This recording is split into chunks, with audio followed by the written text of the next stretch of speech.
गांव की पुरानी यादें। हमारे गांव में खेत के सामने ही चले जाओ, उगता हुआ सूरज दिखाई देता था।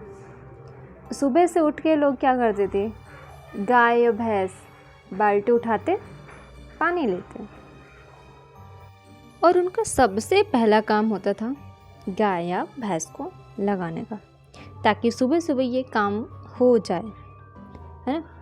और सबसे पहले जिम्मेदारी उनकी यही बनती थी कि गाय भैंस को लगाना है, उनको भूसा देना है और फिर उनको खेत में छोड़ देना है।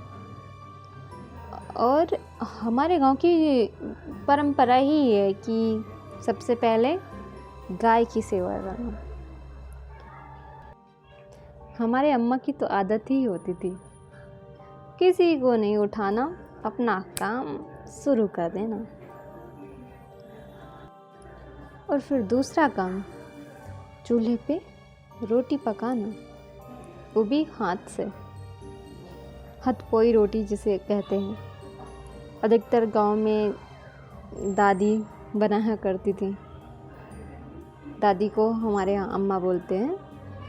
वो खुद आटा लगाती हैं, वो खुद पानी से हाथों पे, हथेलियों पे रख के हथपोई रोटी बनाती थी।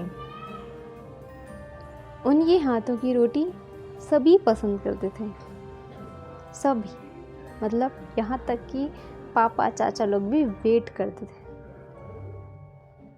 और थालियों में ऐसे परोस के देना।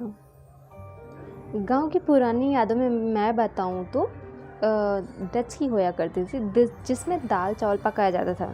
डचकी आप एक तरह से देख सकते, बटुआ भी बोलते थे उसको। उसमें दाल चावल का पानी रखते थे और उसमें चावल दाल डालते थे, उसको ढकते थे। उसके ऊपर कटोरा रखते थे, पता है कटोरा मतलब हमारे इधर खुरिया या खुरवा बोलते थे।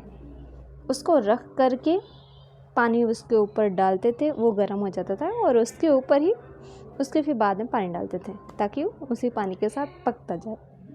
और दाल चावल को दाल भात कहते हैं, हमारे इधर दाल भात ही कहते हैं।